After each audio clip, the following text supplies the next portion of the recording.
Hello दोस्तों, डर का रहस्य में आपका स्वागत है। इस चैनल में आपको सुनने को मिलेगा भयानक और सच्ची भूत की कहानी। अगर आपको ऐसी ही भयानक और सच्ची भूत की कहानी पसंद है तो आप हमारे इस चैनल को सब्सक्राइब कर लीजिए। आपको धन्यवाद। तो चलिए शुरू करते हैं आज की कहानी। आसमान पूरी तरह से काला पड़ चुका था, जैसे किसी ने काले रंग की शीशी उड़ा दी हो। शायद बारिश आने को बेकरार थी। घेरे हुए आसमान और ठंडी हवाएं काजल को बेहद पसंद थीं। बारिश काजल के बदन में एक अजीब सी सिहरन पैदा करती थी। काजल आईने के सामने पिछले आधे घंटे से बनसवर रही थी। बनसवर का क्या मतलब था? वह सजने की रिहर्सल कर रही थी। 3 बार तो साड़ियां बदल चुकी थी। काजल को साज श्रृंगार का बहुत शौक था और आज उसे मिसिस कपूर की बेटी की शादी में जाना था। काजल कॉलेज की अध्यापिका थी, मगर दिखती थी वह कॉलेज स्टूडेंट जैसी। वह हमेशा खूबसूरत दिखना और खूबसूरत रहना चाहती थी। काजल अब तैयार होकर रवाना हो रही थी। उसकी नज़रें अखबार पर पड़ीं। उसमें कोई भैरव चौक की खबर थी, जिसमें लिखा था कि भैरव चौक नामक छोटे से इलाके में कई अजीब गरीब घटनाएं हुई थीं। कितनी वारदातें हुई थीं, जैसे लूटमार, हत्या, अपहरण, बलात्कार, भूत प्रेत का साया। सभी घटनाएं वहीं घटी थीं। लोग वहां दिन के उजाले में भी जाने का साहस नहीं करते थे। इस खबर को पढ़ते ही थोड़ी समय पहले काजल का चमकता चेहरा फीका पड़ गया। उसके चेहरे पर मानो हल्का खौफ मंडरा रहा हो। थोड़ी देर वह खामोश होकर वहीं खड़ी रही, मानो यह खबर उसके मन में घर कर गई हो। काजल की खामोशी मिसिस कपूर के फोन ने तोड़ी। काजल ने फोन उठाया और बातें करते हुए वहां से कार में निकल गई। काजल को शादी में पहुंचने में कोई दिक्कत नहीं आई। काजल ने गाड़ी से बाहर निकलने से पहले एक बार फिर अपना चेहरा निखार लिया था। काजल का स्वागत हंसते चेहरों ने किया, मगर कुछ चेहरे ऐसे भी थे जिन्होंने काजल को बुरी नीयत से देखा। वो चेहरे थे कॉलेज के बदमाश और कॉलेज ट्रस्टी के बिगड़े हुए लड़के। कॉलेज उन लड़कों को 5 पापी बुलाती थी। लड़कियां छेड़ना, लड़कियों के साथ बदतमीजी करना, लड़ना झगड़ना, वे सभी उन 5 को काम था। इसलिए कॉलेज उसे 5 पापी बुलाती थी। खैर, काजल भी उनकी हरकतों को भली भांति जानती थी, इसलिए उसने अनदेखा करके शादी में शामिल हो गई। नाच गाना, खाना पीना, गप्पे लड़ाने और विदाई में पता ही नहीं चला कि रात के 11 बज गए हैं। उसे घर पहुंचने में अभी उसे 2 घंटों का फासला तय करना था। काजल के पति जतीन का फोन आता था। हेलो काजल, कहाँ हो? जतीन ने कहा, मैं शादी में आई थी पर बहुत देर हो गई है। बस मिसेस माथुर के साथ अब निकल ही रही हूँ। काजल ने बातें ख़त्म करके फ़ोन रखा। काजल ने फटाफट से मिसेस कपूर बयान किया और मिसेस माथुर को ढूंढने लगी, मगर पता चला कि मिसेस माथुर तो घर के लिए कब की रवाना हो चुकी है। काजल सोचने लगती है कि अब अकेली घर कैसे जाएगी। तभी अचानक से तेज़ बिजली कड़की। संभावना है कि थोड़े समय बाद बारिश होने वाली है। उसने किसी परवाह करे बिना वहां से अकेली निकल पड़ी, मगर वह 5 पापी काजल की हर हरकत को नजर रख रहे थे। काजल ने बस थोड़ा सा ही फासला तय किया था कि बारिश की बूंदाबारी आने लगी है। काजल मन ही मन सोच रही थी कि वह बारिश बंद होने का इंतजार करे या फिर आगे बढ़े। काजल को जल्द ही तय करना था कि उसे क्या करना है। उसने आगे बढ़ने का फैसला किया। काजल की कार थोड़ी आगे बढ़ी ही थी कि तेज बारिश शुरू हो गई। हमेशा काजल को सिहरने देने वाली बारिश की बूंदें आज बाधा बन रही थीं। काजल बारिश की बूंदों को छीरती आगे बढ़ रही थी। काजल का आगे बढ़ने का फैसला सही था, क्योंकि बारिश बंद हो चुकी थी। काजल हल्के मन से ड्राइव कर रही थी, मगर लगता है कि आज का दिन काजल के लिए सचमुच भारी था, क्योंकि सामने ट्रैफिक जाम था। गाड़ियों की लंबी लाइन लगी थी। किसी से पूछा तो पता चला कि भारी बारिश के चलते आगे का रास्ता पूरी तरह ब्लॉक हो चुका है। जब तक रास्ता साफ नहीं होगा तब तक ट्रैफिक जाम रहेगा और रास्ता साफ होने में सुबह भी हो सकती है। सुबह का नाम सुनते ही काजल की हवाइयाँ उड़ लगी। तभी काजल देखती है कि कुछ गाड़ियाँ कच्ची सड़क की तरफ जा रही हैं। भैया, ये कच्ची सड़क कहाँ जाती है? काजल ने किसी से पूछा। ये कच्ची सड़क शहर जाती है बहन जी। काजल फिर सोचने लगी कि वह रास्ता खुलने का इंतजार करे या फिर कच्चे रास्ते से जाए। उसने सोचा कि वह कब तक अकेली रास्ता साफ होने का इंतजार करेगी। वह भी कच्ची सड़क की तरफ जा रही गाड़ियों के साथ गाड़ी चलाकर शहर वाले रास्ते जा सकती है, इसलिए उसने वह कच्ची सड़क से घर जाने का फैसला किया। काजल आगे बढ़ तो रही थी, मगर खौफ अभी भी उसके सिर पर डर मंडरा रहा था, क्योंकि वह आगे चल रही गाड़ियों के सहारे जा रही थी, जैसे कोई दीपक की रोशनी लेकर अंधेरे से गुजर रहा हो।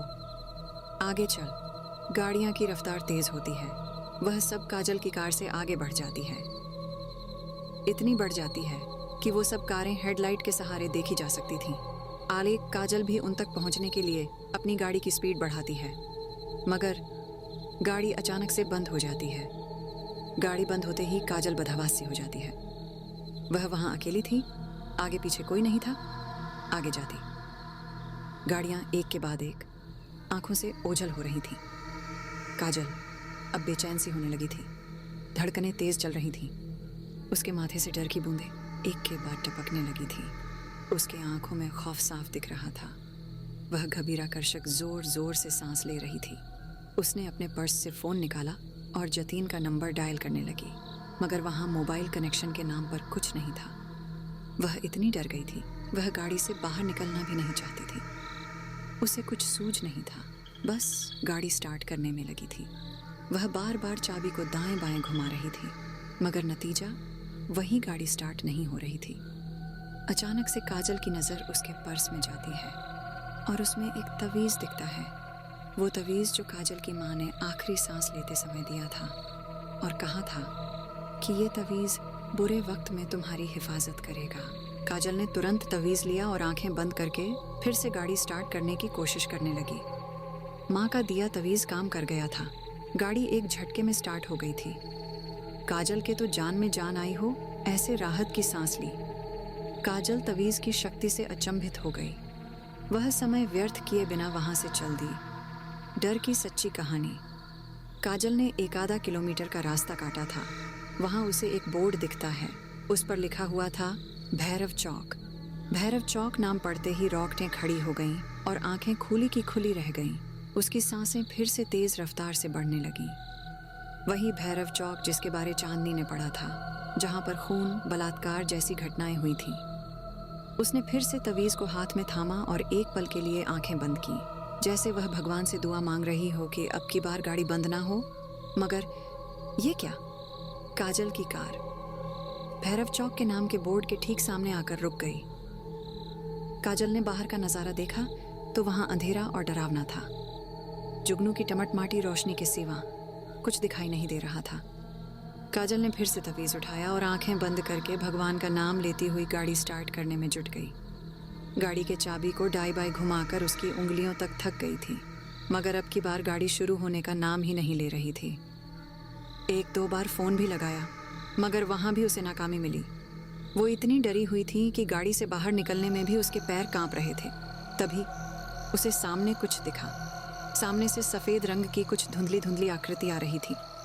काजल उसे देख दहल गई और बदन में कंपी होने लगी। वो आकृति जैसे जैसे आगे आ रही थी, वैसे वैसे एक आकृति से 3 आकृतियां हो गई थी।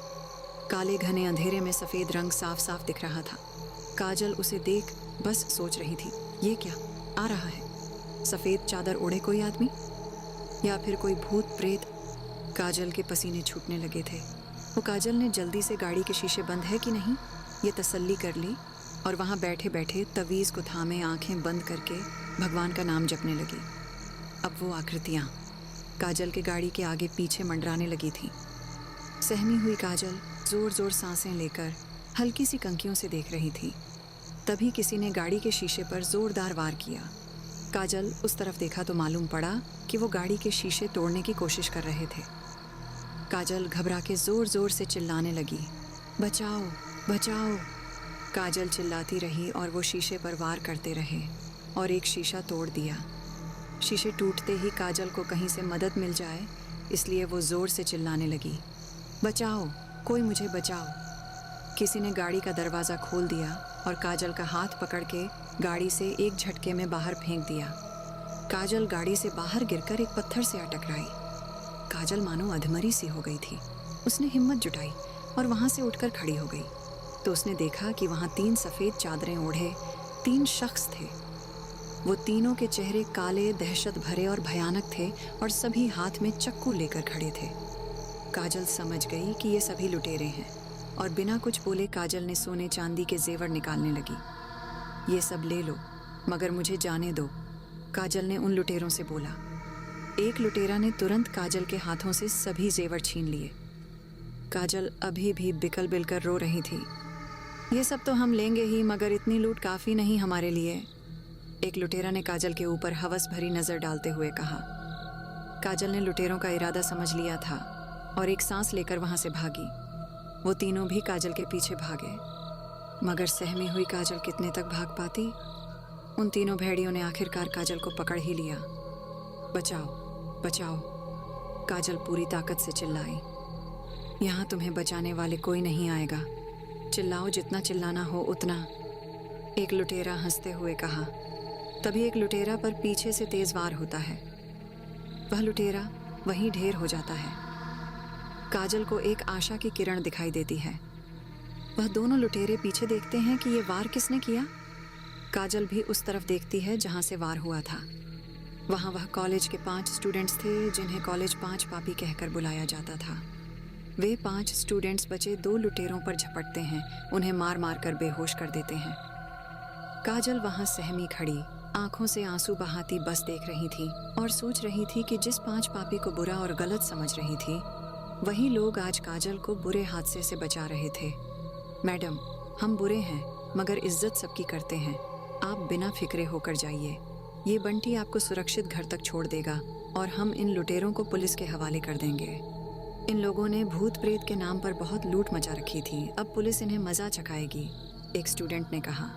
मुझे माफ़ कर देना, मैं तुम लोगों को गलत समझ नहीं थी, मगर तुम। इससे आगे काजल के मुंह से एक शब्द भी निकल नहीं पाया। काजल के आंसू ही थे जो सारी बातें बयां कर रहे थे।